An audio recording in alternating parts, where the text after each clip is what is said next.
tudo bem? Nós estamos aqui hoje numa aula comemorativa, porque essa é a primeira aula que está sendo postada aqui no canal, depois do início da vigência do novo Código de Processo Civil. Então, como todo mundo sabe, ele entrou em vigor no último dia 18 de março e nós já estamos na era da vigência do novo Código de Processo Civil. Já estamos aplicando essa legislação nova na prática do processo brasileiro e muitas dúvidas têm surgido com relação a praticamente todas as mudanças que foram realizadas pelo legislador. E a aula de hoje é para tratar sobre uma espécie de recurso que é muito importante também. A existência desse recurso é bastante controversa, há uma parcela da doutrina que critica a existência de um recurso de embargos de declaração, mas o fato é que ele existe e ele funciona justamente para que as decisões judiciais sejam melhor construídas e sejam sempre construídas em respeito àquela regra da fundamentação completa das decisões judiciais. A existência do recurso de embargos de declaração é uma decorrência necessária do princípio da inafastabilidade do poder jurisdicional. Então nós sabemos que o poder judiciário, ao ser provocado, precisa dar uma resposta e precisa dar, obviamente, uma resposta correta àquela demanda que foi proposta, aquele conflito que foi levado à sua apreciação. E essa resposta correta implica dizer que é uma resposta completa. Para isso que existe o recurso de embargos de declaração.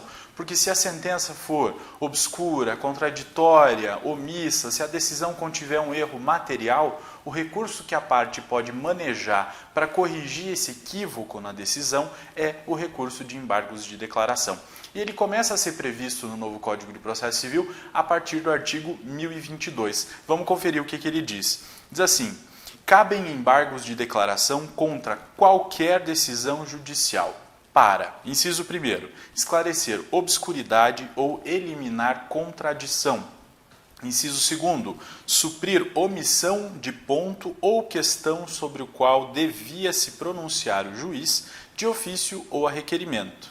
E inciso 3º, corrigir erro material. Nós precisamos entender, a primeira coisa que nós precisamos entender é o que consta lá do caput. Ele diz que cabem embargos de declaração contra qualquer decisão. Ou seja, vai caber embargos de declaração contra qualquer manifestação judicial que tenha algum fundo decisório. Ok? E aqui o novo CPC corrige um equívoco que era trazido pelo CPC de 1973. O CPC revogado, ele fazia menção ao cabimento de embargos de declaração com relação a sentenças e acórdãos que contivessem contradição, omissão, obscuridade. Aqui, no novo CPC, ele fala, então, contra qualquer decisão, ou seja, qualquer provimento jurisdicional que tenha conteúdo decisório pode ser objeto de embargos de declaração, se houver, então, o cabimento do enquadramento aí das disposições dos incisos 1º, 2º e 3º do artigo 1022. Há também uma parcela da doutrina que afirma caber embargos de declaração, inclusive de despachos, porque mesmo que ele não tenha conteúdo decisório, se ele não for claro como deve ser, seria possível o cabimento de embargos de declaração. Mas aí já é uma discussão doutrinária e aí eu recomendo que você se aprofunde um pouco mais, ok? Agora nós vamos entender o que é cada uma dessas hipóteses de cabimento, né? Então o novo CPC fala que cabem embargos de declaração quando se verificar obscuridade na decisão. O que é uma decisão obscura? Para entender isso, nós vamos às lições doutrinárias. E ninguém melhor do que a professora Teresa Wambier para nos dar lições a respeito do recurso de embargos de declaração. E ela diz que é obscura a decisão quando não se compreende exatamente o que foi decidido. E diz mais, a possibilidade de a decisão ser interpretada de maneiras diferentes gera obscuridade.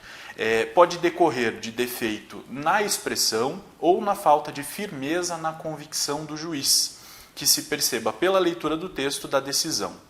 Tanto faz, diz a professora Teresa Wambier, onde se encontra a obscuridade, se for no relatório, no fundamento ou na parte propriamente decisória, ou ainda na relação entre esses elementos. Então, se não se conseguir compreender exatamente o que o julgador quis dizer na sua decisão, se houver a possibilidade de interpretações diversas daquele texto jurisdicional, vai ser cabível embargos de declaração para sanar aquela obscuridade que se verifica na decisão. E como a professora Teresa Vambier afirma, essa obscuridade pode ser verificada só no relatório, só na parte da fundamentação, só no dispositivo, ou a partir da interpretação integrada desses conteúdos da decisão judicial. Ok?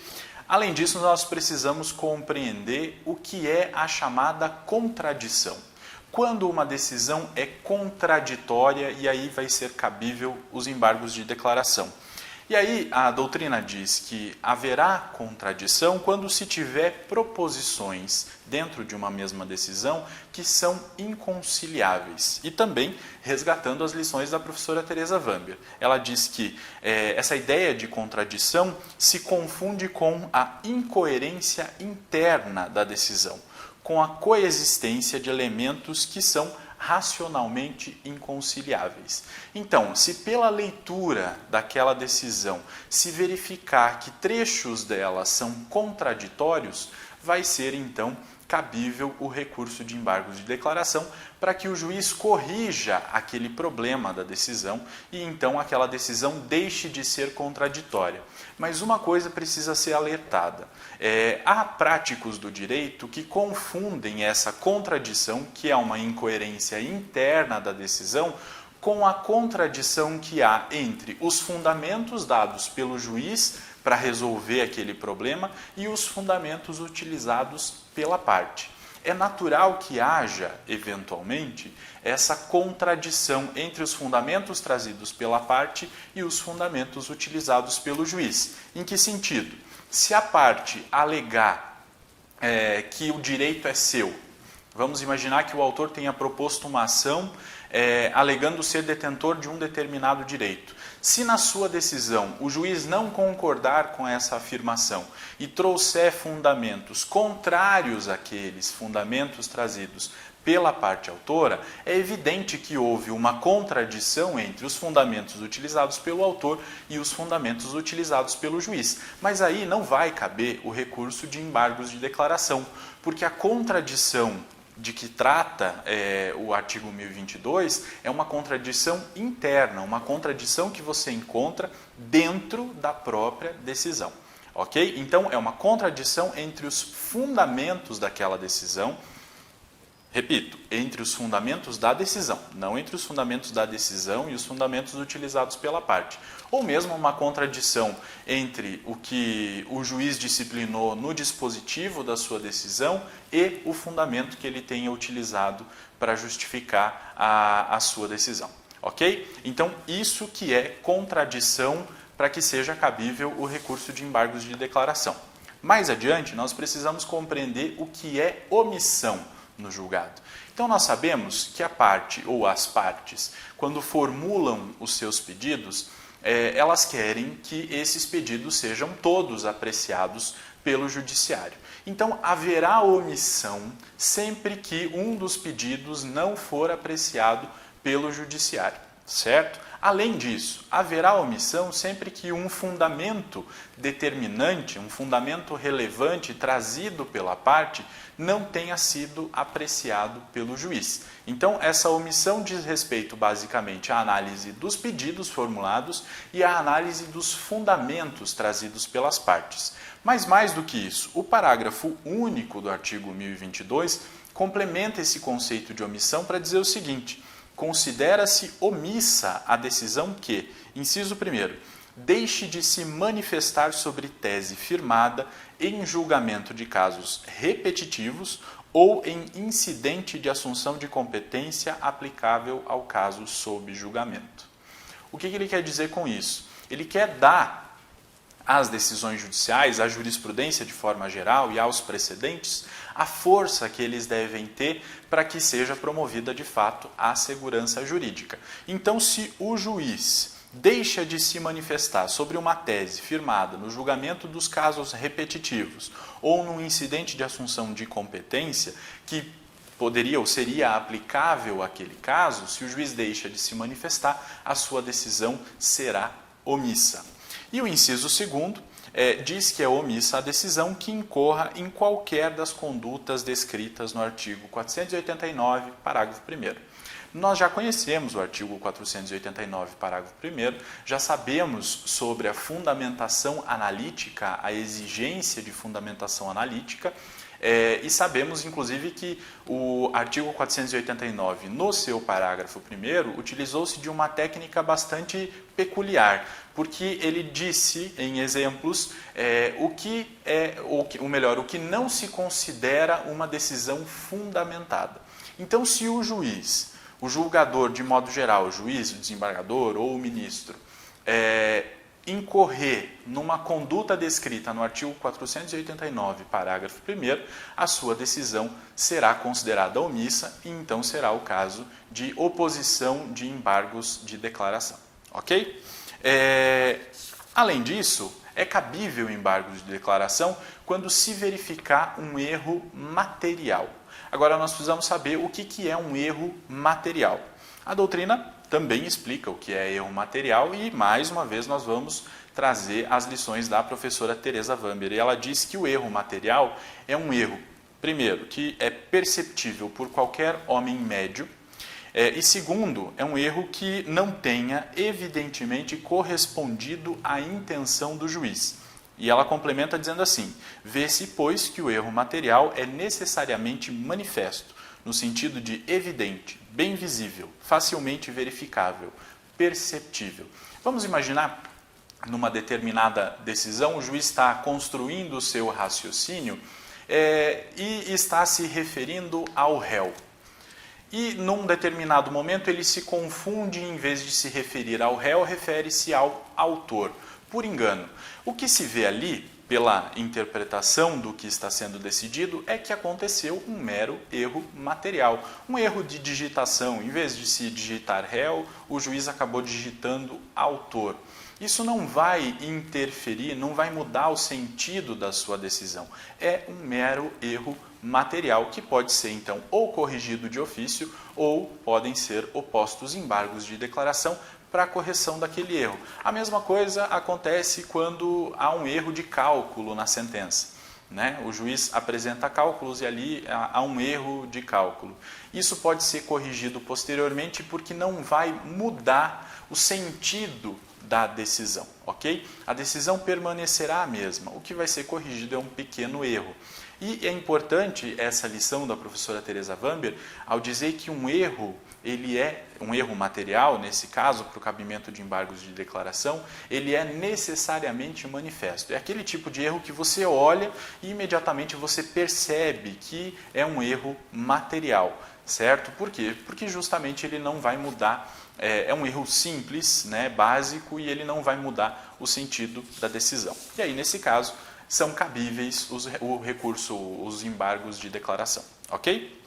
Então, em resumo, as funções do recurso de embargos de declaração é esclarecer a decisão obscura, né? Se houver obscuridade na decisão, os embargos irão devolver ao juiz a possibilidade de esclarecer aquela decisão, sanar uma eventual contradição que haja na decisão. Então, quando eu digo que é uma contradição na decisão, eu estou dizendo que é uma contradição interna da decisão, não é, por exemplo, uma contradição da decisão com o entendimento de um tribunal superior. Isso não, aí já é um problema de conteúdo da decisão que não vai ser resolvido por meio do recurso de embargos de declaração. Se for uma sentença, eu vou ter que interpor, então, o recurso de apelação para tentar corrigir aquela interpretação dada pelo juiz. Mas não se trata de uma contradição interna, nesse caso. Além disso, outra função é a de completar uma decisão que eventualmente tenha sido omissa. Ou seja, ela deixou de apreciar um determinado fundamento ou ela deixou de apreciar um determinado pedido. Nesse caso, a decisão é omissa e precisa ser completada. E, Por fim, a função dos embargos de declaração é também de corrigir eventuais erros materiais que possam ser verificados nas decisões. Ok? Então, a doutrina diz que o objetivo do recurso de embargos de declaração é revelar o verdadeiro sentido da decisão e não necessariamente corrigir a decisão. A correção das decisões são feitas por outros recursos. Há recursos específicos em que nós vamos lutar pela correção da decisão. No caso dos embargos de declaração, o que nós queremos é desvendar o verdadeiro sentido da decisão, aí esclarecendo a decisão, se ela for obscura, sanando a contradição, se ela existir, completando uma decisão omissa ou corrigindo um eventual erro material. Certo? Analisando essas questões, nós podemos perceber que, por vezes, acontecerá um efeito modificativo nos embargos de declaração, ou o chamado efeito infringente. E é evidente que haverá um efeito infringente, por exemplo, se nos embargos de declaração a parte alegar que o juiz foi omisso na análise de um determinado pedido. Se o juiz for omisso na análise de um determinado pedido, ao ser provocado pelos embargos de declaração, verificar que houve a omissão, é evidente que ele irá modificar a sua decisão. Um exemplo, vamos imaginar que o réu, na sua contestação, tenha alegado prescrição do direito do autor. Alegou a prescrição e o juiz, na sentença, esqueceu-se de analisar o pedido relativo à prescrição.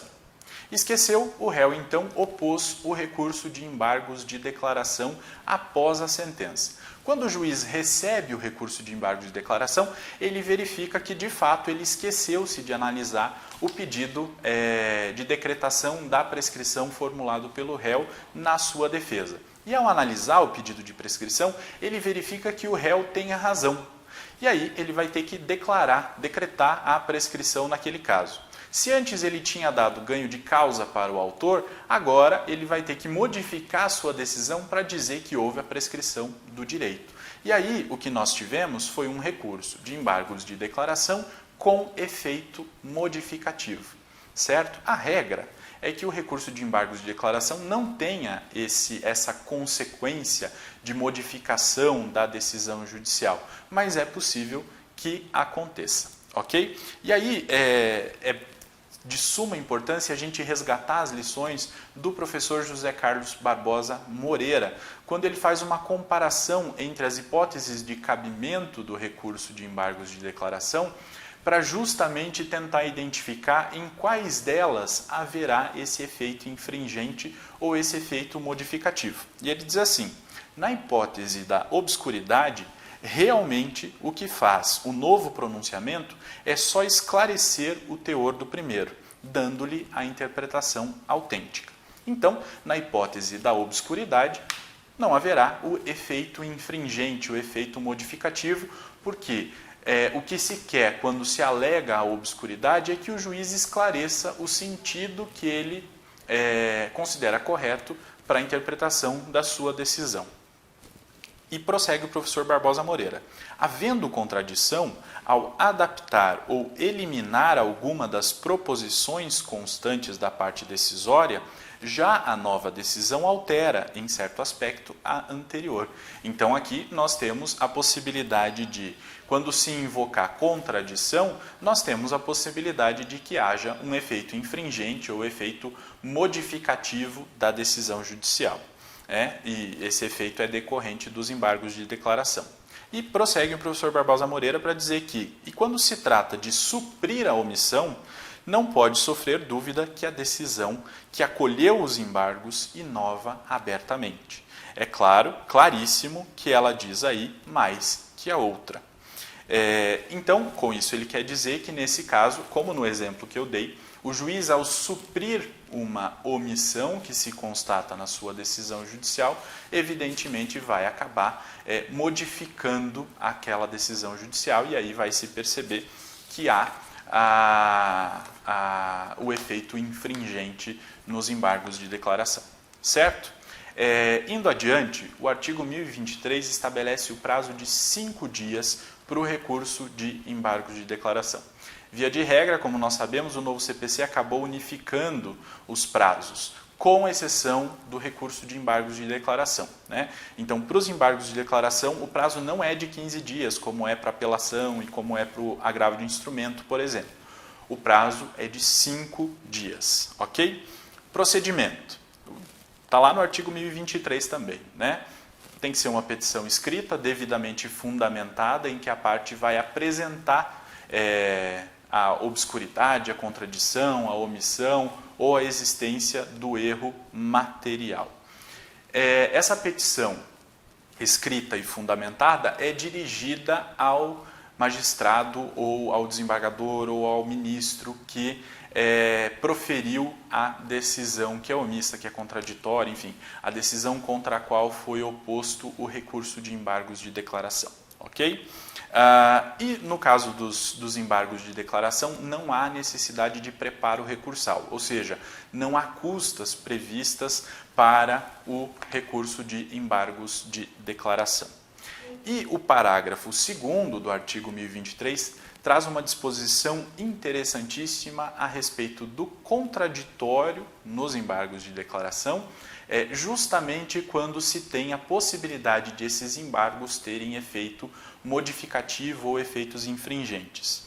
E ele diz que o embargado, a parte contrária àquela que embargou, será intimado para, querendo, manifestar-se no prazo de 5 dias sobre os embargos opostos, caso o seu eventual acolhimento implique a modificação da decisão embargada. Então, qual é a função do julgador ao receber o recurso de embargos de declaração? Ele vai ter que analisar o que foi pedido naquele recurso e, se verificar que há a possibilidade de efeito modificativo da decisão, ele deve, então, abrir o prazo de 5 dias para a parte contrária, para que ela se manifeste sobre essa possibilidade de modificação. Por quê? Princípio do contraditório. Se há a possibilidade de aquela decisão ser modificada, ou seja, aquela decisão que vai afetar as partes, uma delas opôs embargos de declaração. Se houver a possibilidade de ela ser modificada, a outra parte precisa ser ouvida antes, para que manifeste o seu direito ao contraditório e possa, então, contribuir para influenciar o julgador na hora da reapreciação daquele caso, da apreciação do recurso de embargos de declaração, ok? Então, é fundamental que isso seja respeitado.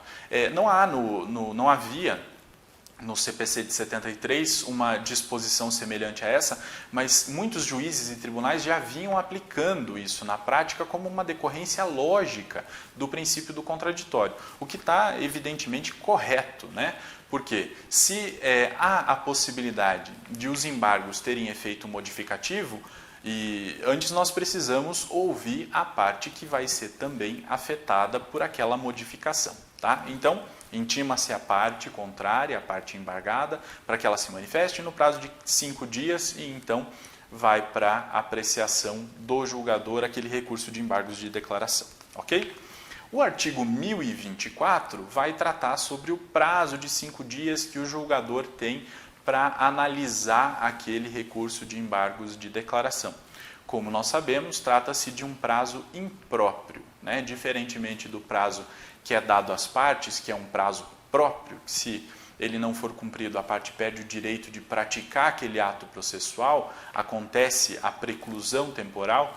Para o juiz, para o julgador nesse caso, como se trata de um prazo impróprio, não vai acontecer a preclusão temporal. O juiz não vai perder o direito de analisar aquele recurso, ok?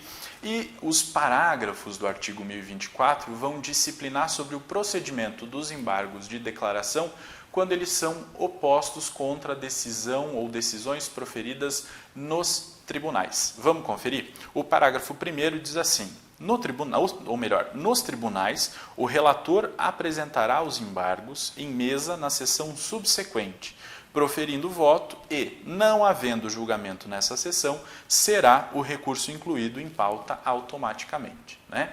Então, uma vez que o recurso é oposto, de acordo com o parágrafo 1º, o relator deve apresentar para a próxima sessão, que está agendada naquele órgão de que ele faz parte dentro do tribunal, a apreciação dos embargos de declaração. É óbvio que isso vai depender, evidentemente, de haver possibilidade de inclusão desse recurso na pauta, porque nós sabemos que os tribunais têm pautas longuíssimas para análise dos recursos e acaba sendo inviável que esse recurso seja apresentado na sessão subsequente àquela da oposição do recurso, ok? O parágrafo 2º diz: quando os embargos de declaração forem opostos contra a decisão de relator ou outra decisão unipessoal proferida em tribunal, o órgão prolator da decisão embargada decidi-los-á monocraticamente. Então, se os embargos de declaração forem opostos contra uma decisão proferida por um órgão colegiado, vamos aplicar o parágrafo 1º. Os embargos de declaração vão ser analisados pelo órgão colegiado, certo? No parágrafo 2º, se faz referência às decisões proferidas monocraticamente, seja pelo relator ou por qualquer outro julgador em segunda instância. Se a decisão proferida for unipessoal, for monocrática, for de uma pessoa e não do colegiado, quem vai analisar os embargos de declaração vai ser esta pessoa, este relator, este julgador que proferiu a decisão. Então, os embargos de declaração são direcionados ao órgão julgador, seja ele colegiado, seja ele o relator, ok? O parágrafo 3º diz: o órgão julgador conhecerá dos embargos de declaração como agravo interno, se entender ser este o recurso cabível, desde que determine previamente a intimação do recorrente para, no prazo de 5 dias, complementar as razões recursais, de modo a ajustá-las às exigências do artigo 1021, parágrafo 1º. Nós já sabemos sobre o recurso de agravo interno, já sabemos quais são as suas hipóteses de cabimento, ou o chamado agravo regimental, né, que é aquele agravo que é previsto mais especificadamente nos regimentos de cada um dos tribunais brasileiros. É possível que a parte oponha o recurso de embargos de declaração e o órgão julgador, ao receber aquele recurso, entenda que não é o caso de embargos de declaração, e sim que é o caso de agravo interno ou agravo regimental. Nesse caso, para aproveitamento do ato processual, o que deverá fazer o órgão julgador? Vai lá no parágrafo 3º do artigo 1024 e verifica que é possível converter o recurso de agravo, o recurso de embargos de declaração em recurso de agravo interno. Mas, se for o caso, vai ter que abrir o prazo de 5 dias para que a parte possa complementar suas razões recursais e adequar, transformar aquele embargo de declaração em um agravo interno e possibilitar que aquele recurso, então, possa tramitar da forma regular. Ok? O parágrafo 4º diz assim: caso o acolhimento dos embargos de declaração implique modificação da decisão embargada, o embargado que já tiver interposto outro recurso contra a decisão originária tem o direito de complementar ou alterar suas razões, nos exatos limites da modificação, no prazo de 15 dias contado da intimação da decisão dos embargos de declaração. Vamos imaginar a seguinte hipótese: foi proferido um acórdão no julgamento de um recurso de apelação. Uma das partes imediatamente interpôs recurso especial para o STJ. Outra parte opôs embargos de declaração. Ao analisar os embargos de declaração, o Tribunal de Justiça, ou Tribunal Regional Federal, modificou a decisão. Então, os embargos de declaração tiveram efeito modificativo. Ao ter efeito modificativo nos embargos de declaração, verificando-se que a outra parte já interpôs outro recurso, que é o recurso especial, deve o tribunal abrir prazo para aquela parte que já interpôs o recurso especial para que ela possa analisar a decisão que modificou, né, a decisão que acolheu os embargos de declaração, para verificar se ele quer complementar o seu recurso especial, quer modificar também o seu recurso especial, ou mesmo quer desistir do seu recurso especial em razão da modificação implementada a partir dos embargos de declaração. Ok? É isso que está disciplinando o parágrafo 4º e isso tem tudo a ver também com o princípio do contraditório. Ok? O parágrafo 5º diz assim: se os embargos de declaração forem rejeitados ou não alterarem a conclusão do julgamento anterior, o recurso interposto pela outra parte antes da publicação do julgamento dos embargos de declaração será processado e julgado independentemente de ratificação. Óbvio, né? Se os embargos de declaração forem rejeitados ou se eles forem aceitos, mas a decisão que julgar os embargos não modificar a decisão que julgou a apelação, não vai haver necessidade para que a parte que interpôs o recurso especial, por exemplo, seja ouvida para saber se ela quer ratificar ou não o seu recurso especial. Ok? Indo adiante, nós precisamos verificar o que disciplina o artigo 1025 do novo Código de Processo Civil. Ele diz assim: consideram-se incluídos no acórdão os elementos que o embargante suscitou para fins de pré-questionamento, ainda que os embargos de declaração sejam inadmitidos ou rejeitados, caso o Tribunal Superior considere existentes erro, omissão, contradição ou obscuridade. Ele está falando do que a doutrina resolveu chamar de pré-questionamento ficto. E aqui, esse artigo 1025 resolve um problema que se verificava na prática do processo civil a partir de dois entendimentos que eram dissonantes no Poder Judiciário brasileiro. O STJ tinha um determinado posicionamento que foi sumulado no enunciado número 211 da súmula de jurisprudência do STJ, né? E o STF tinha um outro posicionamento contrário ao posicionamento do STJ. Certo? Então, aí havia uma dúvida muito sincera com relação a qual orientação seguir. Se se seguia a orientação do STF ou se se seguia a orientação do STJ. E o legislador, ao escrever o texto do artigo 1025, acabou encampando a orientação que era seguida pelo STF, pelo Supremo Tribunal Federal. Para dizer o seguinte, em linhas muito básicas: para fins de pré-questionamento, pré-questionar uma determinada matéria na segunda instância, para que ela possa ser objeto de apreciação na terceira instância, basta que a parte oponha os embargos de declaração. Não há necessidade de que o tribunal local, o Tribunal de Justiça ou o Tribunal Regional Federal, acolha os embargos de declaração. Vou dar um exemplo. Vamos imaginar que num determinado julgamento de um recurso de apelação, o Tribunal de Justiça não tenha analisado um dos fundamentos levantados pela parte no seu recurso de apelação. Então ele silenciou, a sua decisão foi omissa.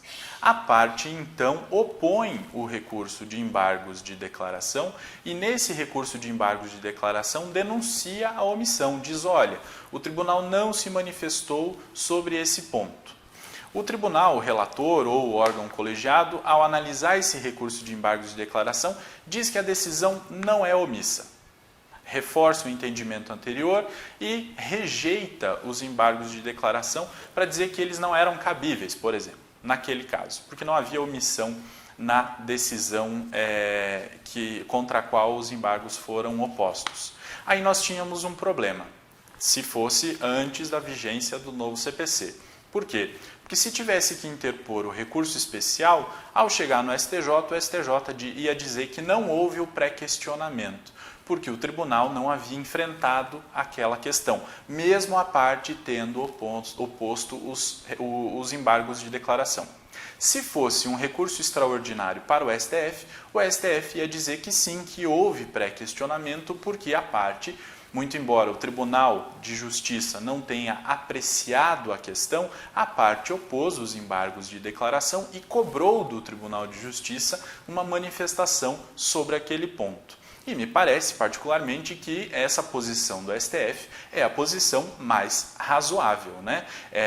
Já a posição do STJ se manifestava muito como uma espécie de jurisprudência defensiva, justamente para bloquear a subida de recursos sem necessariamente ter um fundamento legal para justificar a decisão do STJ, certo? Então, o artigo 1025, ao instituir o tal do pré-questionamento ficto, acaba com essa celeuma, resolve esse problema para dizer o seguinte: basta que a parte oponha os embargos de declaração, mesmo que eles não sejam admitidos, ou se eles forem admitidos, mesmo que eles sejam desprovidos, mesmo assim aquilo será considerado pré-questionado e então pode ser objeto de análise no recurso especial ou no recurso extraordinário, se o tribunal, e aí o STF ou o STJ, considerarem existentes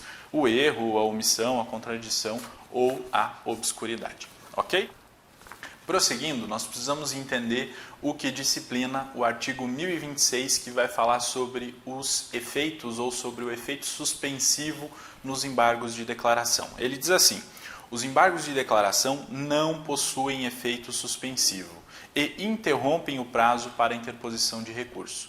Quando ele estabelece isso, a regra geral que nós tiramos disso aí é a de que os embargos de declaração não possuem efeito suspensivo, só terão efeito suspensivo em caráter excepcional, que nós já vamos verificar aqui quando isso vai ocorrer. Mais do que isso, quando ele fala em interromper o prazo para interposição de recurso, ele diz que, se for cabível o recurso de embargos de declaração, por exemplo, contra uma determinada sentença prolatada pelo juízo de primeira instância, pode caber embargos de declaração e o recurso de apelação. Só que se for interposto o recurso de embargos de declaração para sanar uma eventual contradição na decisão, por exemplo, interpôs-se o recurso de embargos de declaração, interrompeu-se o prazo para o recurso de apelação. O que quer dizer? Enquanto não for julgado aquele recurso de embargos de declaração, não volta, não corre o prazo para o recurso de apelação. Então, opôs o recurso de embargos de declaração, o juiz vai analisar. Analisou, julgou o recurso de embargos de declaração, publica a decisão, intima as partes. A partir daí, volta a contar do zero o prazo para interposição do recurso de apelação. É isso que ele quer dizer quando ele trata da interrupção do prazo para outros recursos que possam ser interpostos contra aquela decisão que foi objeto do recurso de embargos de declaração. Certo? Inclusive a doutrina tem alertado que esse artigo 1026 implica numa mudança da Lei 9.099 de 95, porque a Lei 9.099 de 95, que prevê o procedimento dos juizados especiais, dispõe que o prazo, que a interposição do recurso de embargos de declaração suspende o prazo de outros recursos. Aí a doutrina tem entendido que o artigo 1026 revoga esse dispositivo da Lei 9.099 de 95 para dizer que agora também nos juizados especiais a interposição, a oposição de embargos de declaração interrompe o prazo para a interposição de outros recursos. Lembrando que quando se fala em interrupção do prazo no processo, aquele prazo que já havia corrido volta ao zero, volta à estaca zero. E quando ele torna a correr, ele volta a correr do ponto inicial, ou seja, passa a contar de novo do zero até o seu final, ok? Diferentemente da suspensão de prazo. Se o que aconteceria fosse uma suspensão de prazo, eu iria passar, ou melhor, eu iria, quando o prazo reiniciasse, verificar o tempo que já havia passado e ia contar o prazo restante a partir daquilo. quando se fala em interrupção, e o caso aqui é de interrupção, o prazo volta a contar do zero. Isso é muito importante, ok? E o parágrafo 1º complementa o caput para dizer assim: a eficácia da decisão monocrática ou colegiada poderá ser suspensa pelo respectivo juiz ou relator se demonstrada a probabilidade de provimento do recurso ou, sendo relevante a fundamentação, se houver risco de dano grave ou de difícil reparação. Ele complementa o caput, então, trazendo a exceção, né? A regra do caput é que não há efeito suspensivo. Haverá efeito suspensivo nos casos do parágrafo 1º. Pode ser suspensa a eficácia da decisão se for demonstrada probabilidade de provimento do recurso ou se a fundamentação for relevante e houver risco de dano grave ou de difícil reparação. Nesses casos, então, o recurso de embargos de declaração terá efeito suspensivo. Excepcionalmente, regra geral, não vai haver efeito suspensivo para os embargos de declaração. Ok? Prosseguindo e para finalizar, vamos para a análise dos parágrafos 2º, 3º e 4º do artigo 1026, que vão tratar das hipóteses de embargos de declaração meramente protelatórios, ou seja, aqueles embargos de declaração que são manejados pelas partes somente para atrasar o andamento do processo, ok? Nós sabemos que esse é um comportamento que ofende a boa-fé, é um comportamento que não é colaborativo para o processo. Então, é óbvio que o Código de Processo Civil vai prever sanções a quem se comporta dessa forma, ok? E diz assim o parágrafo 2º: quando manifestamente protelatórios os embargos de declaração, o juiz ou o tribunal, em decisão fundamentada, condenará o embargante a pagar ao embargado multa não excedente a 2% sobre o valor atualizado da causa.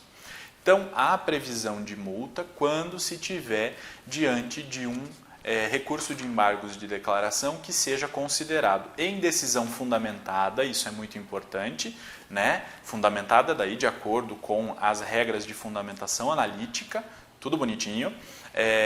Se o tribunal ou o juiz considerarem que esse recurso é meramente protelatório, vai aplicar essa multa de até 2% sobre o valor atualizado da causa. O embargante terá que pagar uma multa que será revertida em favor do embargado. O parágrafo 3º continua dizendo assim: na reiteração de embargos de declaração manifestamente protelatórios, a multa será elevada a até 10% sobre o valor atualizado da causa. E a interposição de qualquer recurso ficará condicionada ao depósito prévio do valor da multa, à exceção da Fazenda Pública e do beneficiário de gratuidade da Justiça, que a recolherão ao final. Então, se foi considerado que um determinado recurso de embargos de declaração é protelatório, e a parte foi lá e opôs mais um recurso de embargos de declaração, e esse também foi considerado manifestamente protelatório, o que aconteceu foi uma reiteração, né, desse comportamento que não é colaborativo, desse comportamento que ofende a boa-fé. E aí nós vamos aplicar o que está previsto no parágrafo 3º. O juiz pode aumentar a multa, que foi já fixada lá segundo o parágrafo 2º, né, no primeiro recurso manifestamente protelatório, aumenta a multa, que pode chegar até 10% sobre o valor atualizado da causa, e a parte, então, se quiser interpor algum outro recurso, antes de interpor esse outro recurso, terá que recolher essa multa. Ficam dispensados, num primeiro momento, de recolher a multa à Fazenda Pública, né, se a multa for aplicada à Fazenda Pública, ou ao beneficiário da Justiça Gratuita. Entretanto, eles não ficam dispensados do pagamento da multa, eles ficam dispensados do recolhimento anterior a algum outro recurso, mas eles deverão pagar essa multa ao final do processo, ok? E o parágrafo 4º, para finalizar, diz assim: não serão admitidos novos embargos de declaração se os dois anteriores houverem sido considerados protelatórios. porque aí o que se tem de fato é um comportamento teimoso da parte, né? Em 2 ocasiões teve a declaração de que o recurso é manifestamente protelatório. Então teve a imposição de uma multa, a multa foi aumentada e mesmo assim a parte opõe mais uma vez embargos de declaração.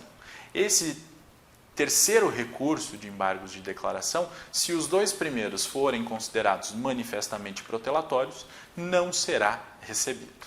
Ok? Era isso que nós tínhamos para tratar a respeito do recurso de embargos de declaração. Qualquer dúvida, deixa aí a sua pergunta e curte o canal e compartilhe os meus vídeos. Até mais!